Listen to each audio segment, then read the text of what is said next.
On October 20th of 2023, I left Canada and stayed in Mexico for 2 months before arriving in Da Nang, Vietnam on January 6th of 2024. The number one reason why I left Canada is because everything has become so unaffordable. Everything you need to survive and lead a decent life in Canada, the price of it has skyrocketed. Houses, cars, food, you name it, like the price of everything has gone up. The housing affordability crisis is further exacerbated by the government of Canada bringing in hundreds of thousands of immigrants each year while failing to build a sufficient number of houses to match the demand, and that is what is driving up the prices. It isn't uncommon to see Canadians spending more than 50% of their monthly salary on rent or mortgage payments. Young Canadians nowadays, they can't afford to own a home unless they're willing to spend decades working to pay it off. I wasn't interested in working decades to pay off a mortgage or spending $1,400 to rent someone else's basement in their own home, so I decided to leave. The number two reason why I decided to leave Canada is because in southern Ontario, which is where I'm from, winter is technically only 3 months long, but the cold weather typically sticks around for around 6 months. This is great for people who really like winter, but I'm very ill-equipped for the weather because I don't have things like gloves, coats, winter boots, winter socks. Those things are expensive and I typically don't like wearing those things. So when the cold weather comes around, I just stay inside and I don't really do anything, and then I end up getting depressed. And furthermore, I really hate shoveling snow and dealing with the issues associated with living in a cold, dry climate like static shock or dry skin. The third reason why I decided to leave Canada is because I couldn't go anywhere or do anything because I didn't have a car and I didn't live in a big city like Toronto due to the aforementioned affordability issues. Cities and attractions in Canada are located hours apart from each other, so you either need a car or good public transit infrastructure to be able to go anywhere or do anything. Canada's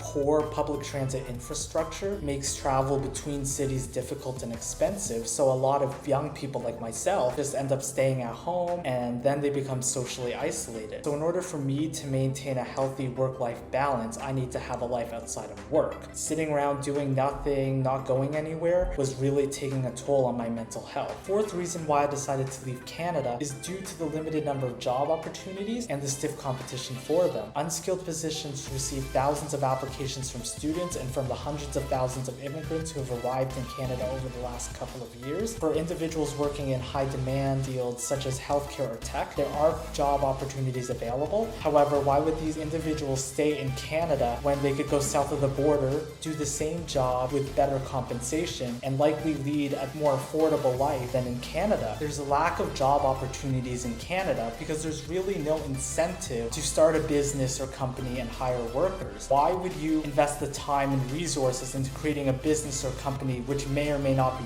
profitable when you can just buy a home, rent it out, have a guaranteed source of income, and never have to work again in your life? The fifth reason why I decided to leave Canada is because I didn't believe that any level of government had adequately addressed or had a plan to address any of the issues previously mentioned in my video. Every single day I would see new Reddit posts or news article headlines describing how life in Canada is getting more difficult for working class Canadian citizens, and that doesn't exactly inspire hope for a better, brighter future in Canada. I didn't go through 4 years of high school, 4 years of university, and 4 years of working a full-time job just so I could live an unfulfilling, mediocre life in my mother's house. I always envisioned at the age of 26 that I'd have a lot more freedom in my life, but when I noticed that I didn't have that, I decided to leave and see if I could have a better life elsewhere. I ended up in Da Nang, Vietnam, and I absolutely love it. I'm renting a 1-bedroom apartment with a living room, kitchen, and bathroom for 600 Canadian dollars per month. It's only a 2-minute walk from the beach. If this place were in Canada, it'd probably go for around $1,200 Canadian per month at least. And the greatest thing is that if I wanted to, I could have found a cheaper, nicer accommodation. The weather here is consistently in the 20s. The beach is so beautiful and everything is so affordable. Furthermore, Vietnam's economy is going really strong, so if I needed to find a job while I was here, I probably could. I was so anxious about leaving behind my job, my friends, my family, and the only life I've ever known for a new life which could have easily been worse. But I am so proud of myself for admitting that I was unhappy with my life and taking steps to change that. It's the best best decision I've ever made in my life, and I wouldn't take that back for anything.